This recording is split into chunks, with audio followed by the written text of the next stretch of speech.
አይቀስፍም፣ ለዘላለም አይቆጣም። እንደ ኃጢአታችን አላደረገብንም፣ እንደ በደላችንም አልከፈለንም። ኦሪት ዘዳግም ምዕራፍ 4 ይሄንን አንብበን ከዛ እንጸልያለን። ዘዳግም ምዕራፍ 4 ቁጥር 31 እንደዚህ ይላል። አምላክ እግዚአብሔር መሐሪ አምላክ ነውና አይተውህም፣ አያጠፋህም፣ ለአባቶችም የማለላቸውን ቃል ኪዳኑን አይረሳም። እንጸልያለን። አባታችን አምላካችን እግዚአብሔር ሆይ ምሕረትህ በስቶልን ዛሬም ተጠብቀን እንዳነበብነው ቃልህ ጌታ ሆይ አንተ ራርተህ ጠብቀህ እንደኛ ሳይሆን እንደ ምሕረት ያኑረህ ዛሬም በፊት ያለን ክብር ላንተ ብቻ ይሁን። ስለ ረዳህን እናመሰግንሃለን ጌታ ሆይ። በዚች ሰዓት ጌታዬ ኢየሱስ አንተ በመንፈሲ ታላቅ እርዳታ እኔና ሕዝብህን በዚህ ምሽት እንድታገለግለን ፈቃድ እንድከናወን እንድትናገረን እንድታስተምረን በኢየሱስ ክርስቶስ ስም እጠይቅሃለሁ። እርዳን በጌታ በኢየሱስ ስም። ክብር ለአምላካችን ለእግዚአብሔር ይሁን። ወገኖቼ ባለፈው 2 ሳምንታት ስለ እግዚአብሔር ምሕረት የጀመርነውን ዛሬም እንቀጥላለን። ዛሬ እግዚአብሔርን ምሕረትና እውነት የሚሉና ምሕረትና ጸጋ የሚሉ 2 ነገሮችን ለማንሳት እሞክራለሁ። ምናልባት ካላለቀ የቻልኩትን ያህል ሄድና ቆማለሁ። ባለፈው ሳምንት በብዛት የተነጋገርነው ምሕረት የእግዚአብሔር ባህሪ ወይም የማንነቱ መገለጫ ነው በሚል በሰፊው ስንነጋገር ነበር። ምሕረት የእግዚአብሔር ባህሪ ወይም የማንነቱ መገለጫ ነው። እግዚአብሔር በውስጡ ምሕረት ይዞ ምሕረት የተሞላ እንደሆነ ቃሉ ራሱ ሲናገር ነበር። ራሱ እግዚአብሔር ይሄንን ያወጀው በመጀመሪያ እግዚአብሔር እንዳወጀ እግዚአብሔርን ቃል አንብበን ዘጸአት ላይ ተነጋገርን። እግዚአብሔር ራሱ ነው ምሕረትን ያወጀው። እግዚአብሔር ምሕረት የተሞላ ነው ብሎ ቁጣ በሚገባው መገለጥ ባለበት ጊዜ እግዚአብሔር ግን ምሕረቱን ገልጦ እግዚአብሔር ባህሪውን እንዲህ ብሎ ገለጠ። እግዚአብሔር አምላኬ ምሕረት የተሞላ አምላክ ነው ይላል። ምሕረት የተሞላ አምላክ እሱን ነው የምናመልከው። ክብር ለአምላካችን ለእግዚአብሔር ይሁን። ከዛ ቀጥለን በብሉይ ኪዳን ብዙ ሰዎች ብዙ አገልጋዮች ከሙሴ ጀምሮ እንደተናገሩ በአዲስ ኪዳንም እነ ጳውሎስ በብዛት እንደተረኩት ተነጋገርን። ቅድም ያነበብኩትን ክፍሎች ባለፈው አንስተን ነበርና በዋናነት ምሕረት የእግዚአብሔር መገለጫ ከሆነ ምሕረት የእግዚአብሔር የባህሪው ምሳሌ የሚገለጥበት ከሆነ ያለ ምሕረት መኖር አንችልም። እነዚህ 2 ቅድም ያነበብናቸው ክፍሎች እግዚአብሔር በምሕረቱ ባለጠጋ ስለሆነ እያኖርን እንዳለ የሚነግሩን ክፍሎች ናቸው። መኖር የቻልን ነው። ስለበላን ስለጠጣን አይደለም። መኖር የቻልነው ተኝተን የተነሳ ነው። ጤነኛ የተባል ነው። በሽታ በሰውነታችን ውስጥ ስለሌለ አይደለም። የእግዚአብሔር ምሕረት እኔና እናንተን አኖሮናል። ክብር ለጌታ ለኢየሱስ ይሁን። የኖርነው ከምሕረቱ የተነሳ ነው። ከዚህ የተነሳ አልጠፋችሁም ይላል። እንደ ኑሯችሁ እንደ ስራችሁ አይደለም የኖራችሁ ይላል። እንደ እግዚአብሔር ምሕረት ኖረን ለዛሬ ደርሰናል። ክብር ለአምላካችን ለእግዚአብሔር ይሁን። እንደ ምሕረቱ ብዛት ኖረናል።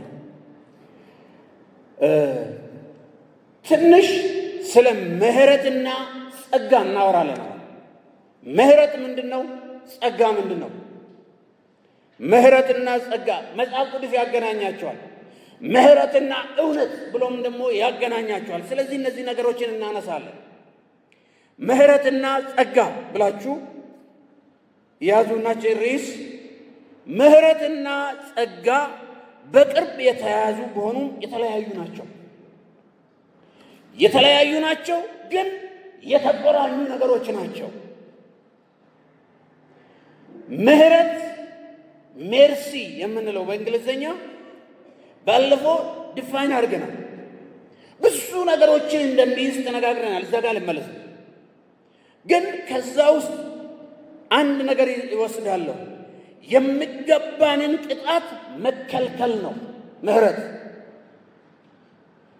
ይገባናል። የሚገባን ምንድነው?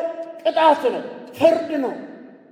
ስለዚህ ምሕረት ቅጣትን ወይም የሚገባውን አለመውሰድ ሲሆን፣ ጸጋ ደግሞ ግሬስ የምለው በእንግሊዝኛ ጸጋ ደግሞ የማይገባንን መልካምን ነገር ከእግዚአብሔር መቀበል ነው። ክብር ለጌታ ለኢየሱስ ይሁን። ምሕረት የሚገባንን ሲከለክልልን፣ እንዳይሆንብን እንዳይፈጸምብን ሲከለክል፣ ጸጋ ደግሞ ከልክሎ አላበቃም። ጸጋ ደግሞ የማይገባንን ሰው ሰርቶ ሊያገኝ የማይችለውን፣ በሰው ዕውቀት ሊገኝ የማይችለውን፣ በሰው ጥበብ ሊገኝ የማይችለውን፣ ሰው ሰርቶ በቴክኒኩ ሊያመጣ የማይችለውን፣ በምንም መንገድ የሰው ልጅ ሊደርስበት የማይችለውን የእግዚአብሔርን ስጦታ ወይም የእግዚአብሔርን በረከት መቀበል ነው። ክብር ለጌታ ለኢየሱስ ይሁን። እንኳን ይሄ ጸጋ አገኛችሁ። ክብር ለጌታ ለኢየሱስ ይሁን። እንኳን ይሄ ጸጋ አገኛችሁ። ክብር ለጌታ ይሁን። ስለዚህ እነዚህ ሁለቱ ነገሮች ምሕረትን ከተቀበልን በኋላ ነው ጸጋን ደግሞ የምንቀበለው። ሁለቱም ከሰው አይደሉም። ሁለቱም ከእግዚአብሔር ፍቅር የሚፈሱ ናቸው። ምሕረትም ጸጋም ከእግዚአብሔር የሚፈሱ ናቸው። ክብር ለኢየሱስ ክርስቶስ ይሁን። ስለዚህ ምሕረት በችግር ጊዜ፣ በመከራ ጊዜ፣ በተስፋ መቁረጥ ጊዜ እግዚአብሔር የምሕረት እጁን ይዘረጋል። ክብር ለጌታ ለኢየሱስ ይሁን። ምሕረት ካለፈው ኃጢአታችን በይቅርታ ያወጣናል። ምሕረት አእምሯችን መዝግቦ የምናቀውን የምናስበውን የሚከሰንን በእግዚአብሔር ፊት ለመቅረብ ድፍረት የለህም ብሎ ከምነግረን ከባለፈው እና አሁን ካለንበት ከባለፈውና አሁን ካለንበት ያወጣናል። ጸጋ ግን በመለኮታዊ አቅራቦትና ኃይል ወደፊት ያራምደናል። ምሕረት እንቀበላለን። ከነበርንበት ካለንበት ድካም ካለንበት እግዚአብሔር ፊት ሲታይ ሙሉ ካልሆነ ሕይወት ምሕረትን እንቀበልና ጸጋ ደግሞ ወደፊት ተስፋን ያሳያል። ወደፊት ኃይል ያስታጥቃል። ወደፊት የእግዚአብሔር ጋር የምንገናኝበትን ጉልበት የሚሰጥ ነው። ክብር ለኢየሱስ ይሁን። ስለዚህ እነዚህ ሁለቱ በኢየሱስ ክርስቶስ በአንድነት ተግባራቸው ይፈጸማል። ምሕረትም የሚፈጸመው በኢየሱስ ነው። ጸጋም የሚፈጸመው በኢየሱስ ነው። ምሕረትና ጸጋ አይለያዩ። ክብር ለጌታ ለኢየሱስ ይሁን። ለዚህ ነው ዕብራውያን 4:16 እንደዚህ ይላል። ዕብራውያን 4:16 እንግዲህ ይላል ምሕረትን እንድንቀበልና በሚያስፈልገንም ጊዜ የሚረዳንን ጸጋ እንድናገኝ ወደ ጸጋው ዙፋን በእምነት እንቅረብ። ክብር ለጌታ ለኢየሱስ ይሁን። ሁለቱንም ያነሳቸዋል። እንግዲህ ምሕረትን እንድንቀበል ይላል። ምሕረትን ከየት ነው የምንቀበለው? ከጸጋው ዙፋን። ምሕረትን የምንቀበለው እንዴት? ከእግዚአብሔር። ምሕረትን እንድንቀበልና በሚያስፈልገን ጊዜ የሚረዳ ጸጋ ማለት በሚያስፈልገን ጊዜ የሚረዳ ጉልበት የሚሰጥ አቅም የሚሰጥ የሚያስችል ነው። ምሕረት እንድንቀበል ምሕረት እንቀበላለን። ያለፈውን ነገር የሚገባንን ነገር ትቶልን ደምስሶልን ኃጢአታችን እንዳለፈው ውሃ እንዳለው ደምስሶልን ጸጋውን ይሰጠናል። ክብር ለጌታ ኢየሱስ ይሁን። ስለዚህ ወገኖቼ በእምነት እንቅረብ ይላል። ወደዚህ ሁለቱም ነገሮች ባለፈው ከተናገርነውም ነገር ላገናኘው እንደገና ኤፌሶን 2 ላይ እግዚአብሔር በምሕረቱ ባለጠጋ ስለሆነ ይላል። ስለዚህ ምሕረት የእግዚአብሔርን ባለጠግነት የሚያሳይ ነው። የማይገባንን ስንቀበል የእግዚአብሔር ባለጠግነት የተገለጠበት ኢየሱስ ለዘላለም ጌታ ነው። የጸጋውን ደግሞ ምንድን ነው የምለው? ወደ ጸጋው ዙፋን ስር ይላል። ስለዚህ ከእግዚአብሔር ዙፋን ስር ከእግዚአብሔር ምሕረት የተነሳ የሚፈስልን ጸጋ ነው። ሰርተን የምናገኘው ሳይሆን በችሎታችን የምናገኘው ሳይሆን ከምሕረቱ የተነሳ ከጸጋው ዙፋን ስር የሚፈስልን። ክብር ለጌታ ለኢየሱስ ይሁን። በኤደን ገነት ውስጥ ይፈስ ነበር፣ ያሉትን ሁሉ ያጠጣ ነበር፣ አትክልቶቹን ሁሉ እንደተባለው በኤደን ገነት ውስጥ እንዳሉ ወንዞች ከዙፋኑ ስር የሚፈስ የሚያረሰርስ ጸጋ ያገኛችሁ። ይሄ ጸጋ ይብዛላችሁ። ስለዚህ ወገኖቼ ምሕረትና ጸጋ እንደዚህ ነው የተገለጠው። ምሕረትና ጸጋ ይብዛላችሁ። እስኪ እጆቻችሁን አንሱ። ምሕረትና ጸጋ በሕይወታችሁ ዘመን ሁሉ ይብዛላችሁ። ይህን ቃል ስለሰማችሁ የእግዚአብሔርን ምሕረትና ጸጋ ስለሰማችሁ እግዚአብሔር ምሕረትና ጸጋ በሕይወታችሁ ዘመን ሁሉ ይብዛላችሁ። ምሕረትና ጸጋን በዚሁ ልለፍና ምሕረትና እውነት በሉልኝ። አሁን ደግሞ ምሕረትና እውነት በጣም ወንደርፉል የሆነ ሀሳብ ነው። ደግሞ ኢየሱስ ለዘላለም ጌታ ነው። ምሕረት ቀድመም እንዳልነው ምሕረትና እውነት ስንል እውነት አለ። እውነት ትክክለኛው ነገር ነው። አሁን እንግዲህ እውነት ምንድን ነው? እውነት እንዴት ነው የሚታየው የምለውን ነው የምናየው። እውነትና ምሕረትስ እንዴት ተስማሙ የሚሉ ነገሮችን እናያለን።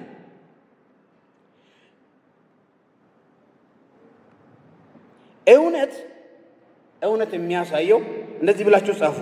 እውነት የእግዚአብሔርን ጽድቅ፣ ቅድስና፣ ፍትህና ታማኝነት የእግዚአብሔርን ጽድቅ፣ ቅድስና፣ ፍትህና ታማኝነትን ያሳያል። እውነት ይህንን ነው የእግዚአብሔርን ማንነቱን የማይሻረው ማንነቱን እውነት ይነግረናል። እግዚአብሔር ጻድቅ ነው። እግዚአብሔር ኃጢአትን ይጸየፋል። እውነት ነው።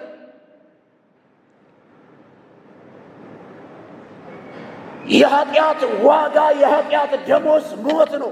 እውነት ነው። እውነት ነው። ክብር ለጌታ ለኢየሱስ ይሁን። ምህረት ደግሞ ምህረት ለኃጢአተኞች ርኅራኄንና ይቅርታን ያሳያል። እውነትና ምህረት እንግዲህ ትክክለኛው ነገርና እግዚአብሔር እያለ እግዚአብሔር ይቅርታን፣ ርኅራኄን፣ ምህረትን ሲያሳይ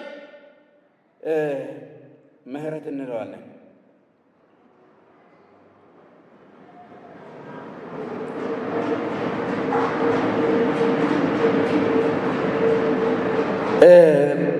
ጌታ ኢየሱስ ክርስቶስን በብሉይ ኪዳን እንደዚህ ተብሎ ተጽፏልና አሁን ለያችን ሴትዮ ታስታውሳላችሁ። አመንዝራ ይዟት መጡ። በቃ ፊት ለፊት ይዘናል፣ የሚደበቅ ነገር የለም። በብሉይ ኪዳን እንደዚህ ተብሎ ተጽፏል። በቃ እንደዚህ ያደረገችው ሴት ትወገራለች። እውነቱ ይሄ ነው። አንተስ ምን ትላለህ ብለው ኢየሱስ ክርስቶስ ጋር መጡት። እውነቱን ነው። ሰዎች እኮ በብሉይ ኪዳን ያለውን ሕጉን ያልተሻረውን እውነቱን ይዞ ነው የቀረቡት። ክብር ለአምላካችን ለእግዚአብሔር ይሁን። ምህረት የተሞላ አምላክ፣ ቸር የሆነ ጌታ ከእናንተ ኃጢአት የሌለበት ይውገራት፣ ቀድሞ ይውገራት ብለዋል። ይገባታል። የምህረት ጌታ ነው። ስለዚህ እኔም አልፈርድብሽም አይደል ያለት። ስለዚህ ምህረት ለኃጢአተኞች ርኅራኄና ይቅርታን ነው የሚያሳየው። እውነት ግን እውነታውን ትክክለኛውን ነው የሚያሳየው። ግን እንዴት ይታረቃሉ?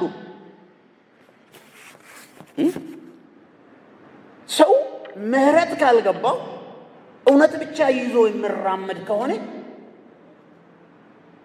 እውነትን ብቻ ይዞ መራመድ በጣም ከባድ ነው።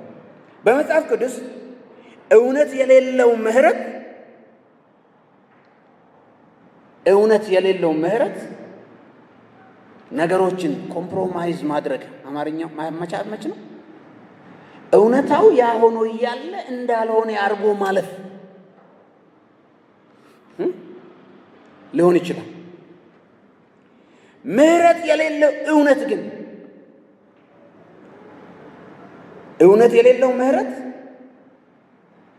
እውነቱን ክዶ በቃ ችግር የለውም ብሎ ማለፍን ነው የሚያመጣው። እውነት አይካድም። ኃጢአት ከሆነ ኃጢአትም ኃጢአት ከሰራን ኃጢአት ሰርቻለሁ ብሎ መጮህ ነው የሚገባው። መደበቅ በፍጹም አይገባም። ለምን? እውነት ነው። እውነት ነው። የሆነውን ነው መሆን ያለብን። እሱ ነው እውነት። ስለዚህ እውነትን ከደበቅ እውነትን ኮምፕሮማይዝ እያደረግን ነው። ቫሊዩ ዋጋውን እያወረድነው ነው። ምህረት የሌለውም ይሄኛው እውነት የሌለው ምህረት ነው ያለው። ምህረት የሌለው እውነት ደግሞ እውነት ነው ግን ምህረት የለው። ጨካኝ ነው። እሱ ደግሞ ጨካኝ ነው። እነዛ ሰዎች ሴትዮዋን ይዞ እንደመጡት ማለት ነው ኢየሱስ ጋር ሊያስወግሯት ነው የመጡት። በቃ በጭካኔ ነው የመጡት። እንደዚህ አድርጋለች፣ ይገባታል፣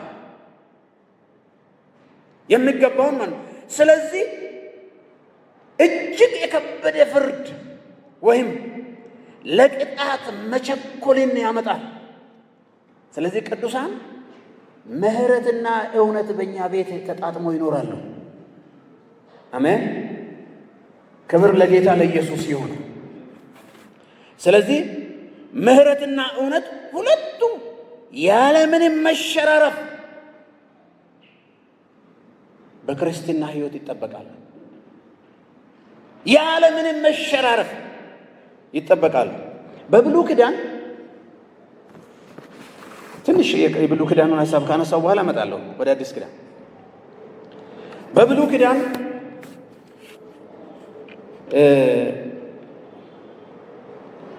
ሰው ከወደቀ በኋላ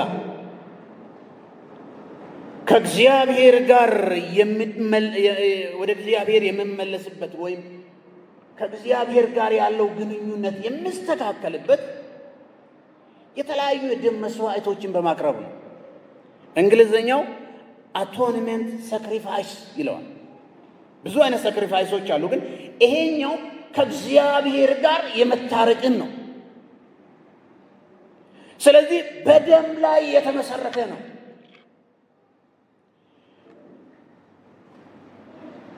እግዚአብሔር ለኃጢአተኛ ሕዝብ ምሕረቱን የሚገልጥባቸው በመለኮት የተመረጡ መንገዶች ነበሩ።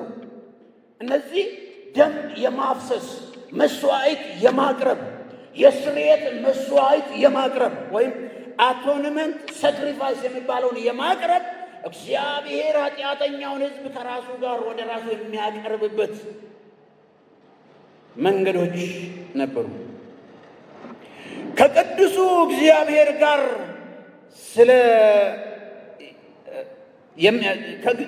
ከእግዚአብሔር ጋር የሚያስታርቁን ስራዎች ናቸው፣ ድርጊቶች ናቸው፣ ተግባሮች ናቸው። እግዚአብሔር ፊት ግን ሰው ኃጢአቱ ረስቶ እንደገና ወደ እግዚአብሔር እንዲመለስ የሚያደርጉ መንገዶች ናቸው። ይህ የደም መስዋዕቶች በብሉይ ኪዳን ሲደረግ የኖረው ስርዓት የእግዚአብሔር ጸጋ መገለጫ ሲሆን ኃጢአተኛው ፋንታ የኃጢአትን ቅጣት ወይም ሞት እንዲሸከም ሌላው ላይ ኃጢአትን መጫንን ያሳያል።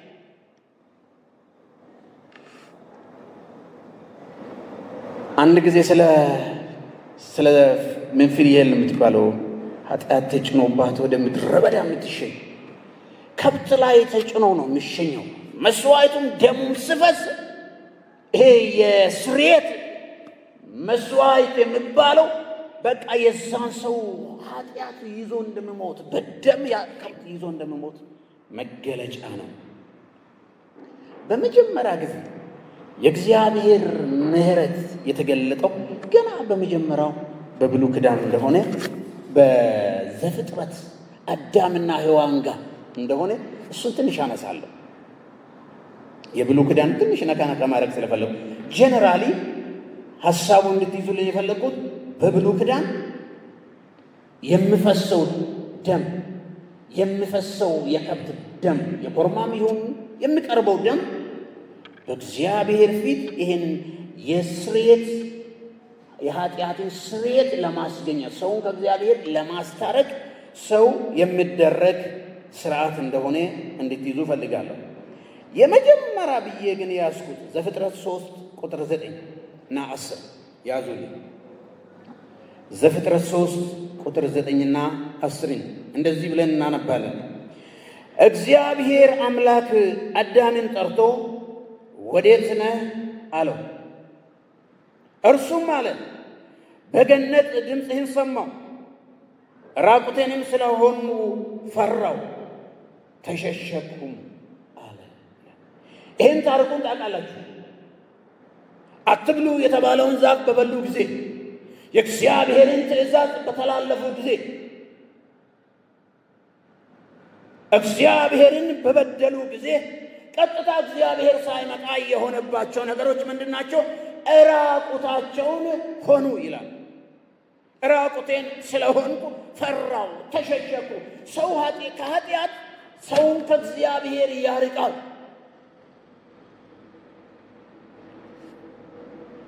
ኃጢአት ሰውን ከእግዚአብሔር እንዲሸሽ ያደርጋል።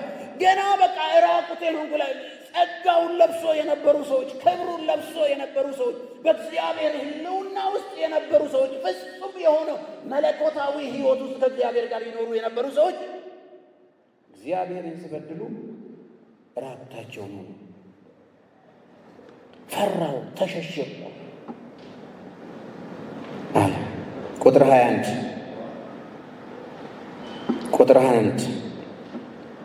እግዚአብሔር አምላክም አዳምና ለሚስቱ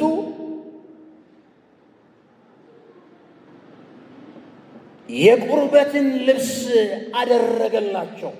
እነሱ መጀመሪያ የራሳቸውን አድርገው ነበር።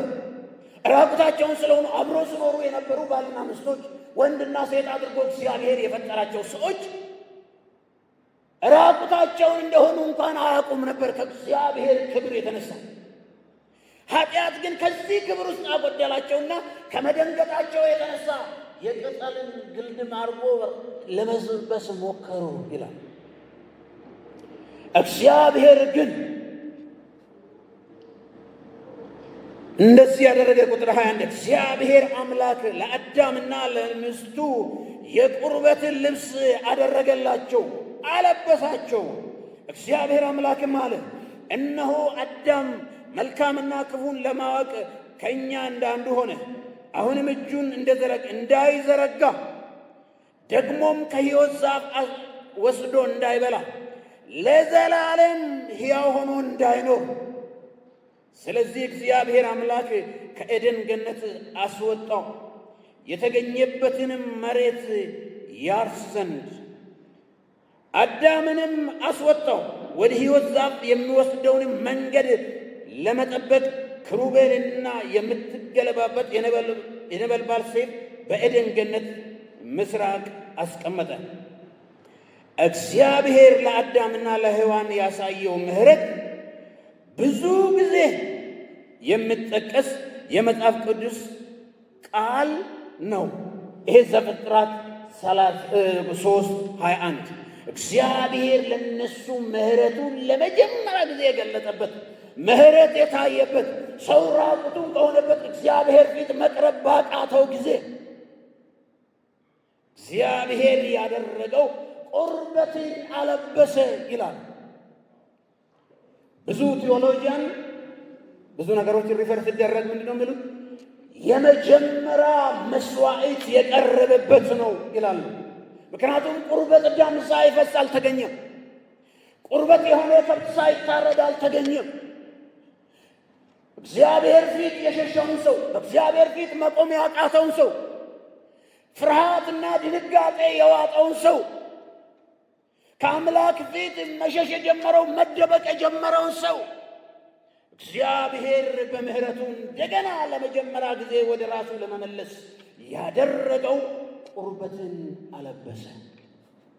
እግዚአብሔር ምሕረት ብዙ ነው። ክብር ለጌታ ይሁን። ክብር ለጌታ ለኢየሱስ ይሁን። ስለዚህ ምሕረቱን የገለጠበት አንደኛው ከኤደን ገነት ውስጥ አስወጣቸው። እዛው ቆይቶ ቢሆን ቃሉ ምንድን ነው የምለው?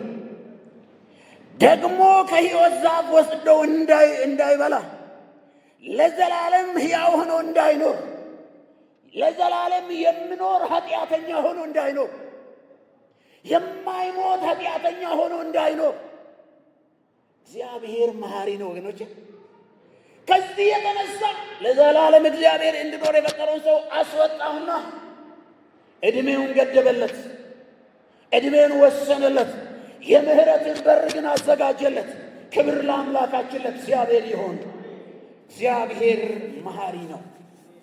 እግዚአብሔር ቸር ነው። እግዚአብሔር አምላክ ስሙ ለዘላለም የተባረከ ይሁን። ስለዚህ ከአዳምና ከሔዋን ሕይወት ትልቅ ትምህርት ማግኘት እንችላለን ማለት ነው። የምህረት መጀመሪያ የተገለጠበት፣ የመጀመሪያ መስዋዕት የተገለጠበት፣ እግዚአብሔር ለሰው ያለውን ርኅራኄ የገለጠበት ነው። ስለዚህ አዳምና ሔዋን የእግዚአብሔርን ትእዛዝ በመተላለፋቸው ከተከለከላቸው ፍሬ ከበሉ በኋላ ራቁታቸውን እንደሆኑ እሱን አየን። ስለዚህ ዘፍጥረት ምሕረት ለመጀመሪያ ጊዜ የተገለጠበት ነው። ይሄ እግዚአብሔር ቆዳ ማልበሱን እንግዲህ የመጀመሪያ ደም መፍሰሱን ማሳያ ነው። ራቁትነታቸውን የሚሸፍን ልብስ እግዚአብሔር ራሱ ተግባራዊ አደረገው። ራቁትነታቸውን ወገኖቼ፣ የኛ ሽፋን የኛ ልብስ አሁን መለበስ ያለበት በእግዚአብሔር ፊት ለመቅረብ የሚያስችል የእግዚአብሔር ጸጋ የተገለጠበት ቅድም እንዳወራ ነው። ጸጋና እውነትን እንዳወራ የምንለበስ ልብሳችን፣ ጸጋችን በእግዚአብሔር ፊት የምንቆምበት ኢየሱስ ብቻ ነው። አሜን አሜን። የምንለበስ ልብሳችን ኢየሱስ ነው። እነዛ ሰዎች ፈራናል። ከዚህ የተነሳ ሸሸናል። ሳይኮሎጂካሊ በቃ ጭንቀት ውስጥ ገቡ። እግዚአብሔር መሐሪ ነው። እግዚአብሔር መሐሪ ነው። እግዚአብሔር መሐሪ ነው። ምሕረቱን ገለጠላቸው።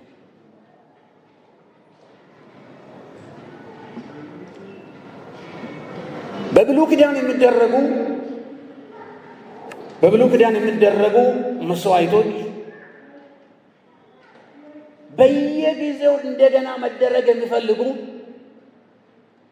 ለመጨረሻ ያልሆኑ ሙሉ በሙሉ ፍጹም ያልሆኑ መስዋዕቶች ወይም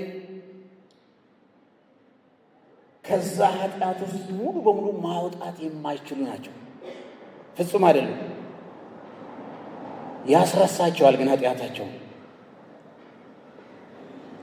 ፍጹም እውነትና ምሕረት የተገለጠው በአዲስ ኪዳን ነው። አሜን። ምሕረትና እውነት በፍጹም የተዋሃደው በአዲስ ኪዳን ነው።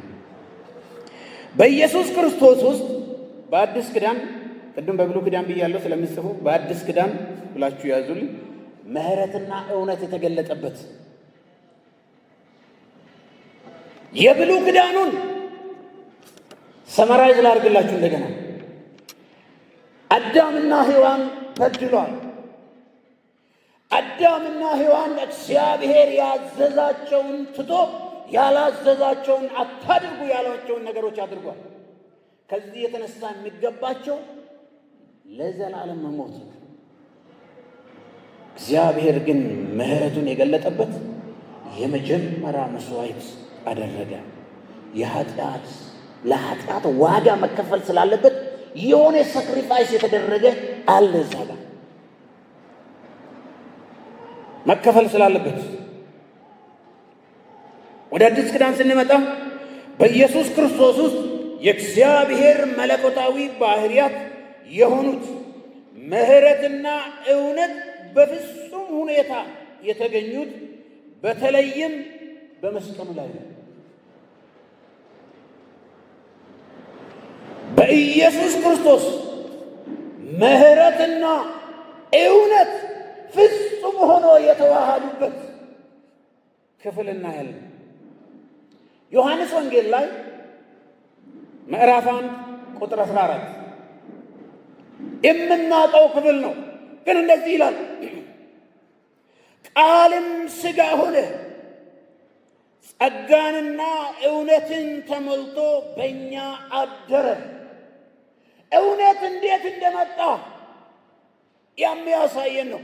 እውነት ፍጹም የሆነ እውነት እራሱ እግዚአብሔር እውነት እንደሆነ፣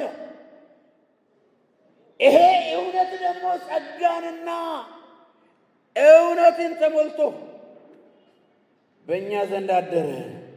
መጣ እውነት ወደ ሰው ሆኖ ወደ ምድር መጣ እውነት። ይሄንኑ ዮሐንስ 1:16 እና 17 ላይ ሕግ በሙሴ ተሰጥቶ ነበር ይላል። ሰው ከእግዚአብሔር ጋር የምታረቅባቸው እነዛ ሕጎች በሙሴ በኩል ተሰጥቶ ነበር። ጸጋና እውነት ግን በኢየሱስ ክርስቶስ ሆነ ይላል። ስለዚህ ሥጋ ለብሶ የመጣው ክርስቶስ፣ ጸጋን ይዞ የመጣው ክርስቶስ እራሱ እውነት ነው የመጣው። ይሄ እውነት ደግሞ የመጣው ኃጢአት እዚህ ጋር በስቷል ምድር ላይ ሰው ሁሉ ኃጢአተኛ ሆኗል። ሮሜ 3 እንደሚነግረን ሁሉ ኃጢአትን ሰርቷል። የእግዚአብሔር ክብር ጎሏቸዋል እንዳለው ሁሉ ኃጢአትን ሰርተዋል። እውነቱ ይሄ ነው።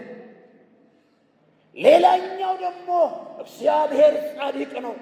እግዚአብሔር ጻድቅ የሆነው እግዚአብሔር ይሄ እውነት ይዞ ራሱ ደግሞ ወደ ምድር መጣ። ክብር ለጌታ ለኢየሱስ ይሁን።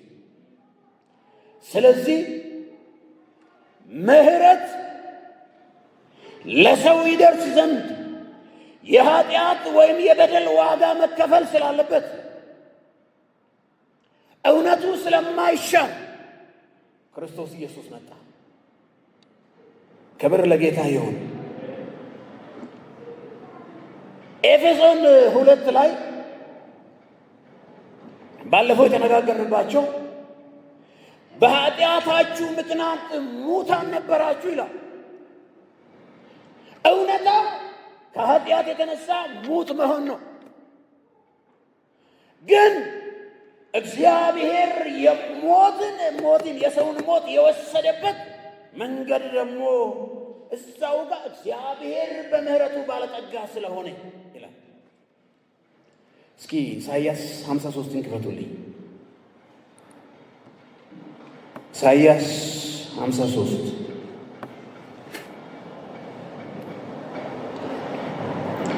ምህረትና እውነት።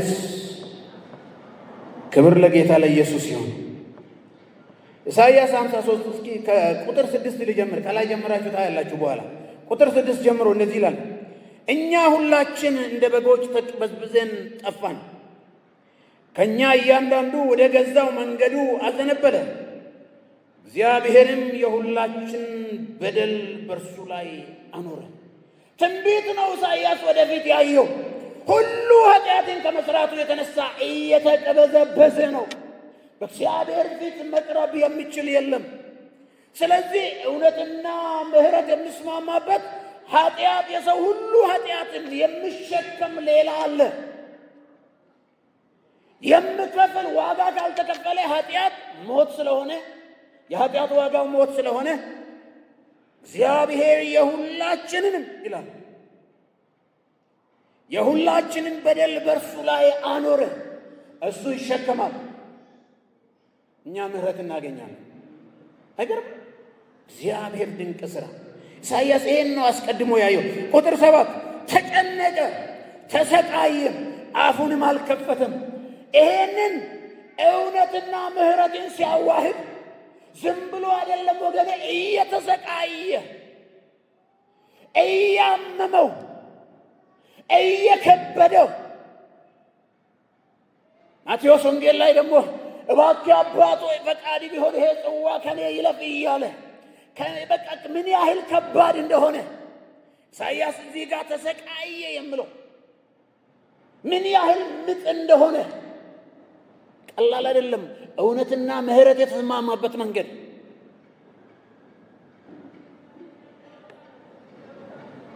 ተጨነቀ፣ ተሰቃየ፣ አፉንም አልከፈተም። ለመታረድ እንደምነዳ ጠቦት በሸላቾች ፊት ዝም እንደምል በግ እንዲሁ አፉን አልከፈተም።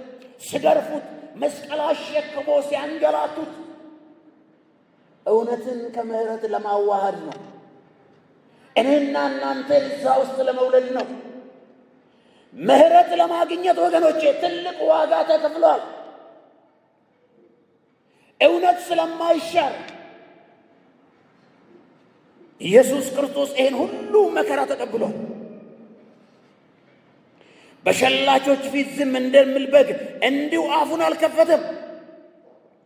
በማስጨነቅና በፍርድ ተወሰደ። እያስጨነቁት፣ እያንገላቱት፣ እስኪ አንተ የእግዚአብሔር ልጅ ከሆንክ እያሉ እያፌዙበት። እሱም ነው ኢሳይያስ እየነገረን ያለው። ተወሰደ። ለሕዝቤ ኃጢአት ተመትቶ ከሕያዋን ምድር እንደተወገደ ከትውልዱ ማን ያስተውላል? ማን ነው የሚያስተውለው? እውነትና ምሕረት እየተዋሃደ እንደሆነ ስቃይ ሁሉ ይሄ ሁሉ መከራ እሱ እየከፈለ ያለው ዋጋ ለእኛ ምሕረት ለማምጣት ነው። ክብር ለጌታ ለኢየሱስ ይሁን። ቁጥር 9 ከክፉዎችም ጋር መቃብሩን አደረጉት፣ ከባለጠጎችም ጋር በሞቱ። ሆኖም ግፍን አላደረገም ነበር፣ በአፉም ተንኮል አልተገኘበትም ነበር። ጻድቅ ሆኖ እያለ ንጹሕ ሆኖ እያለ እውነትና ጸጋም ተሞልቶ በእኛ አደረ እንደተባለው መለኮት መጥቶ ሰው ሆኖ በእኛ ዘንድ ሲያድር ራሱ ፍጹም ሆኖ እያለ ይህን ሁሉ መከራ ሲቀበል ለእኔና ለእናንተ ነው። ምሕረትና እውነትን ለማዋሃድ ነው። ክብር ለኢየሱስ ይሁን። ቁጥር 10 እግዚአብሔርም በደዌ ያቅልቀው ዘንድ ፈቀደ። ነፍሱን ስለ ኃጢአት መስዋዕት ካደረገ በኋላ ዘሩን ያያል። እውነትና ምሕረት የሚዋሃደው እንደዚህ ነው። እግዚአብሔር አብን ጨከነበት። ይሄን ሁሉ መከራ ሲቀበል እግዚአብሔር አብ ዝም አለው። ለምን? እኔና እናንተን እያየ። ክብር ለኢየሱስ ይሁን። ምሕረትና እውነት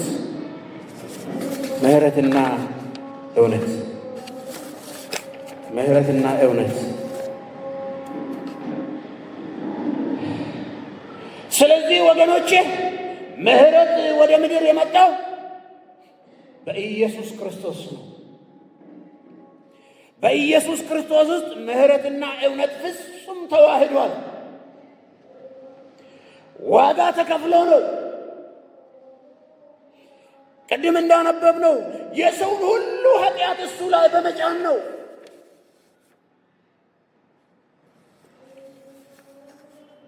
ምሕረትና እውነት የተስማማው። ምሕረት የመጣው በቀላል አይደለም። ምሕረት የመጣው አምላክ ራሱን አዋርዶ ነው። ፊልጵስዩስ ምዕራፍ 2 ላይ